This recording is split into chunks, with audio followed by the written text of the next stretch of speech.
نحمده ونستعينه ونستغفره ونؤمن به ونتوكل عليه ونعوذ بالله من شرور انفسنا ومن سيئات اعمالنا من يهده الله فلا مضل له ومن يضلل فلا هادي له واشهد ان لا اله الا الله وحده لا شريك له واشهد ان محمدا عبده ورسوله صلوات الله وسلامه عليه وعلى اله وصحبه وسلم تسليما مزيدا. قال الله عز وجل بعد ان اعوذ بالله من الشيطان الرجيم: يا ايها الذين امنوا اتقوا الله حق تقاته ولا تموتن الا وانتم مسلمون. اما بعد فان اصدق الحديث كتاب الله وخير الهدي هدي محمد صلى الله عليه وسلم وشر الامور محدثاتها وكل محدثه بدعه وكل بدعه ضلاله وكل ضلاله في النار. This time of year, in summer holidays, I always like to ask my young brothers and sisters. It doesn't matter if you're in your first summer holiday when you're 5 years old, or if you're 25 years old and it's the last summer holidays after entering into the workforce. I always like to ask you one question: how much would you sell your summer holidays for? I want you to ask any uncle with a beard with some white hairs in his beard, someone a bit older than you, ask them, how much would you buy my summer holidays for? How much would you spend to swap places with me right now? And just watch the zeros add on to these numbers. Because one thing, probably most of your older brothers, sisters, uncles, aunties, parents, one thing that we all have in common is we remember that time very fondly. When we had no school, no college, when we had that free time. And I always remind my younger brothers and sisters during these times, it doesn't matter if there's only 1 week, 2 weeks, whatever, the time that you have is very, very valuable.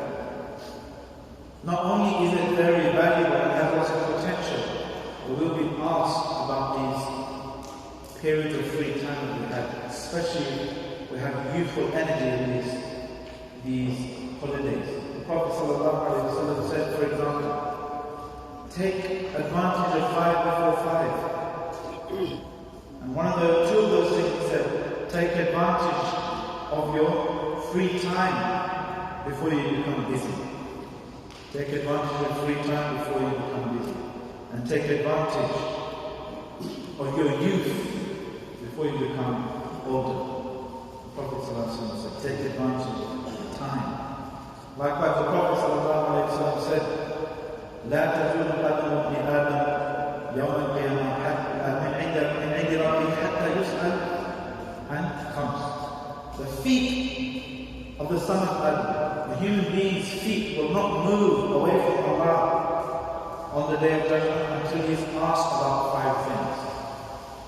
And the first 2 things the Prophet ﷺ mentioned were what? عن عمره فيما أفناه وعن شبابه فيما أبلاه. He will be asked about his life and how he spent it. His years, how he spent his years. And he will be asked about his youth and how he spent that, what he did occupying himself and himself in his youth. So, this period of free time, especially younger brothers and sisters, it's very special to be asked about it. And I want you to remind you of the 3 enemies of this time. The 3 enemies of your summer holidays. And they're very easy to remember because all 3 of them begin with S. Be wary of these 3 S's in the summer holidays. Number 1, the streets. Number 2, the sofa. And number 3, social media. These 3 S's can be your friends and they can be your enemies. How can they be your enemies? What do these 3 S's have in common? The streets, the sofa, and the social media. These things were created as a means to an end. The streets were made to be a point, to be a way to get from point A to point B. The sofa was created for a purpose, sit while you're doing something productive. You're reading, you're speaking to someone, you're socializing with your family, you're spending time with your family, for example. And the social media, it has its purposes.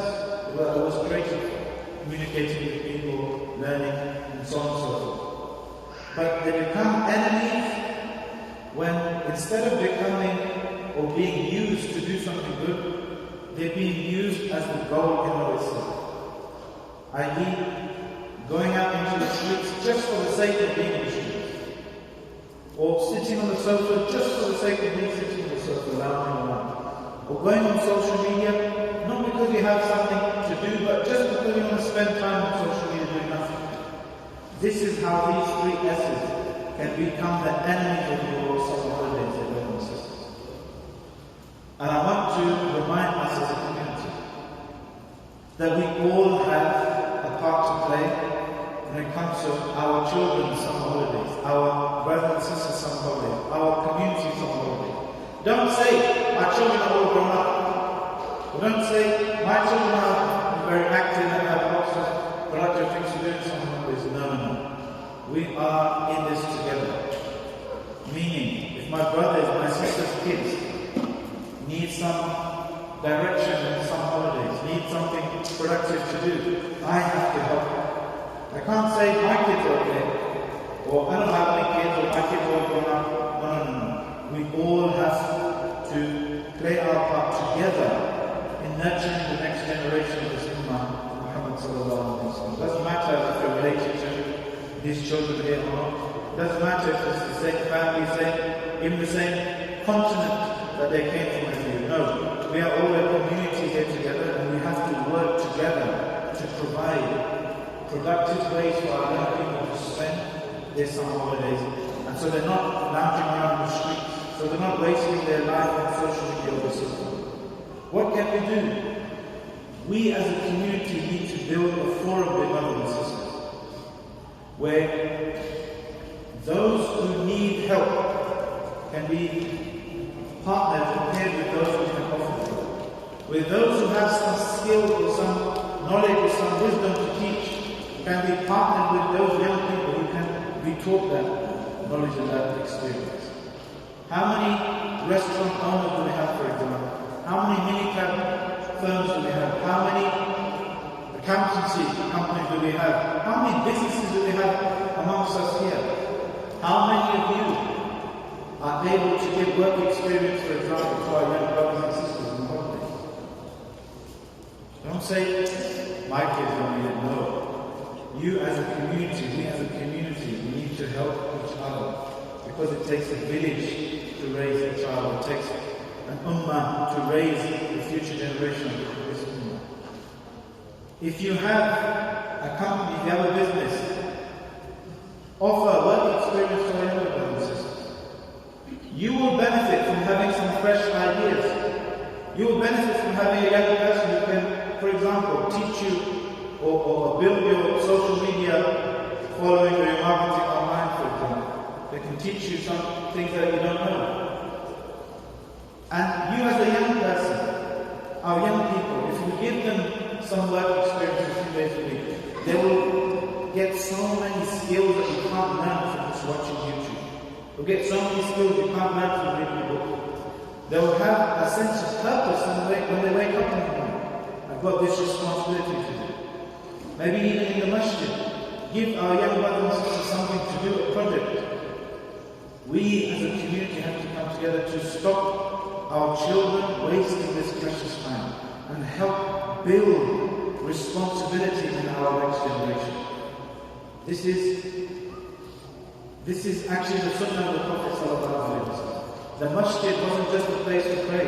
It was where so many other social functions and activities happened. People would come to have their disputes resolved. People would come to speak about the ministry matters of the state. There would be military strategies debated and discussed in the masjid. There will be all kinds of social functions attached to the masjid, because the Prophet ﷺ taught his companions that there is no separation between the prayer mat and the real life, the real world. This is what this deen of Islam is resolved for. The Prophet ﷺ said, who is the best the best Muslim, we're the most beloved to Allah. Ahabbu nas ila Allah ta'ala. Imagine, who is this? Maybe someone just was sitting next to the Kaaba, he's living by himself, he's not interacting with the whole world, he's just praying all day. Is that the best Muslim? No. The Prophet ﷺ said, Ahabbu nas ila Allah ta'ala. Wa khayru nas. The most beloved people to Allah, or the best people are who? And fa'amun min nas. The most beneficial to people. The best Muslim is the one who's most useful to other people. We want to inculcate this in our younger brothers and sisters. Even if you have to sacrifice them, even if you have to spend time in your business teaching and training up the younger brother or sister, it will help us all as a community going forward. We don't want our brothers and sisters growing up not having a sense of purpose, not having a sense of responsibility, not being challenged, not having anywhere to go in the morning when they wake up and they holidays on the weekends.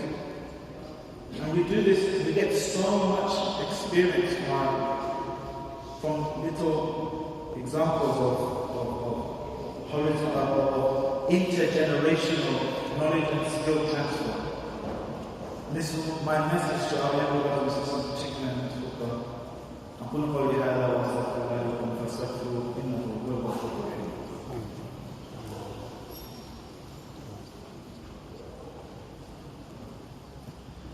الحمد لله رب العالمين والصلاة والسلام على أشرف الأنبياء والمرسلين نبينا محمد وعلى آله وصحبه أجمعين.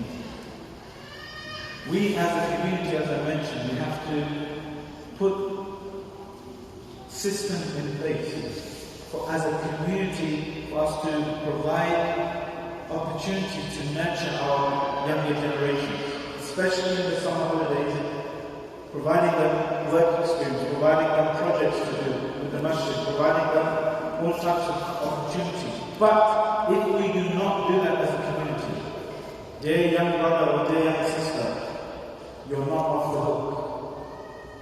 Even if we fail as a community to provide you with the opportunity, with the options, with experience, with projects, with building, with a hub, with activities. Even if we fail as a society, we are failing as a broader society when you look at the state of youth services. Even if we fail, you are not awful. You are responsible believer before Allah. Take responsibility for your own time. If there are no opportunities for you, then make your own opportunities. Think, what can I do to save myself and my friends from the 3 S's that are the enemies of this on holidays? The sofa, the streets, and the social media. What can I do? Engineer your own experiences. Come together with your friends, with your colleagues, with your classmates, with your neighbors, with brothers and sisters in the masjid. Come together and think, how can we solve some problems that we see around us? How can we be khayrun nas, the best of people who are anfa'un min nas, who are the best and most beneficial towards people? Think about poverty, for example, in Brakman. Think about homelessness. Think about crime. What projects can we do as young people? Think, what can I come up with? What ideas can I come up with to solve these problems? And I swear by Allah, when you bring a few young people together, you'll begin to think of and be blessed with good ideas, inshallah. Good ideas, inshallah. Look at problems in our society, in our community, see how you can fix them. You don't require a lot of budget, you don't require lots of a building or anything like that, but it requires some initiative. Take responsibility for your own time. Spend time with people who have the skill. Push yourself to learn from them. If they're not offering you work experience, don't take no for an answer. Prepare your CV and go. Keep asking, be perseverant. Like today's Jumu'ah, we read the story of Musa alayhi salam and Khidr. Musa alayhi salam is saying to Khidr, let me follow you, let me learn from you. Khidr is saying, you're not going to be able to. You don't have enough knowledge. You don't have enough patience. Does he take no for an answer? No. He says, I will be patient, just trust me, just please, let me follow you. Let me be your disciple. This is how wisdom is transferred. Intergenerational knowledge, skills, wisdom transfer. Think, the elder brothers think and sisters, where did you learn most of your life skills? Where did you learn how to change a tire? Where did you learn how to check your car's oil? When did you learn how to cook? When did you learn how to sew a button on your clothes? You learned that by following real life experience, watching your dad, watching your mom, watching your people do these things. This is what we need for our younger brothers and sisters going forward. Dear younger brother or sister, even if you don't have a group of friends that you can get together and brainstorm ideas or solutions to problems with, spend time with your elders. Go and look for elder brothers, sisters, look for elder aunties, uncles, look for cousins, look for grandparents, look for your parents to spend time with them and just sit with them. Just sit with them. You will learn, there will be a metaphysical transfer of barakah if you just force yourself to connect with your family members. Because whoever connects with the ties of the womb, Allah will connect with them. Allah subhanahu wa ta'ala says. Don't be satisfied being everyone in their house separated all the time. No. Push yourself to not spend time with your grandparents, with your uncles, with your aunts, with your cousins. Spend time with your family. You will learn so many subtle skills that you can't learn from watching YouTube, watching or reading a book. Force yourself, young brothers and sisters. Think of solutions. Think of what skills you do have. You might not feel that they are special skills, but there are people out there who are in need of the help of the skills that you have. You might not realize that just being able to log in to an email account, even if that is the extent of your IT skills, there are people who are in need of it. I was looking at the shocking statistics of suicide because of universal credit moving on to an online system. People who had zero computer literacy were falling further and further into poverty, and as a result, suicide was increasing to come. You, me, we have the ability to teach them. Hey, this is how you go to the library, log onto your computer and set up an email account. You can teach that to someone and save their life. SubhanAllah. But if you have some skill, offer it to the community. Come to the masjid, come to any of the committee members of the masjid and say, I'm good at martial arts, or I can sew, or I can fix a car. I want to teach someone how to do this. I want to hold a class for youngsters. I want to transfer this knowledge, these skills to our young brothers and sisters, because we all have a part to play with brothers and sisters. And if there's one thing, one piece of advice that I want all the young brothers and sisters in particular, and our parents and our elders to take from it, it's this. How do you save yourself from the 3 S's, the 3 enemies of your summer holidays, the sofa, the streets, the social media? One summarized action that you can do. One summarized action that if you just think of this thing and ignore everything else I've said, just focus on this one thing, you will become a successful person by the permission of Allah. And that is, force yourself to read for enjoyment. Force yourself to read. The most summarizable metric for upward social mobility, for education, for income, for levels of happiness, for levels of free time, for levels of focus later on in your life. One of the most summarizable metrics you can do is, or you can detect is, how much do people read for enjoyment? Just read out of leisure, for leisure. Force yourself. You might feel this is boring or what I'm going to read about. No. Go to the library, get some books. It's no shock that this deen began with the command to read. Iqra. Read in the name of the Lord. Read about anything you can get in your hands, anything good, anything useful. It doesn't have to be quote-unquote Islamic. It can be just reading about gardening, reading about how this world works. Or if you're bored, read for enjoyment instead of turning the TV on. Force yourself to read. If you can master this one thing, reading for enjoyment, this will give you much higher chances from many other areas of your life going forward. So in summary, the brothers and sisters, Allah subhanahu wa ta'ala will ask us, what did we do with our time? What did we do with our youth? Our younger brothers and sisters, be very careful.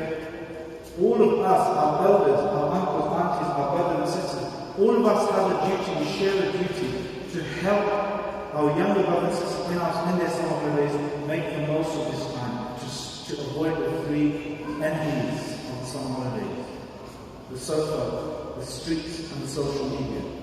If we as a community have failed, that will be an embarrassment on us. But even if we do fail, younger brothers and sisters, you're not off the hook. Take your own responsibility. Offer your services, offer your skills, look for work experience, look for starting projects, come to the masjid, force yourself onto people's agenda. If you want to learn something, you want to get that vertical, intergenerational knowledge, wisdom and skills transfer. We ask Allah subhanahu wa ta'ala to give us all the tawfiq, to allow our young brothers and sisters to make the most of their time, and to be pleased and proud before Allah that yes, Allah, you gave me this youth, you gave me this youth, and here's what I did with it, and not to make Allah subhanahu wa ta'ala proud. رَبَّنَا آتِنَا فِي الدُّنْيَا حَسَنَةً وَفِي الْآخِرَةِ حَسَنَةً وَقِنَا عَذَابَ النَّارِ رَبَّنَا وَاغْفِرْ لَنَا وَارْحَمْنَا أَنْتَ مَوْلَانَا فَانصُرْنَا عَلَى الْقَوْمِ الْكَافِرِينَ. Remember, whilst making dua for the Ummah, we make dua for our brother, his cousin, is having a bypass surgery in his heart. May Allah make it a success and purify his sins. And we had the sad news that our Imam Sahib, the Sheikh who taught him Qaida when he was young, he passed away recently. The janazah will be in Birmingham today and tomorrow. May Allah have mercy on him and lighten his grave, and make our Imam and all of his students sadaqah jariyah for him, because he is someone in investing in these young people. He knew he was investing in his own sadaqah jariyah. So may Allah subhanahu wa ta'ala have mercy on him. صلى الله عليه وسلم وبارك على نبينا محمد وعلى اله وصحبه اجمعين. اقيم الصلاه.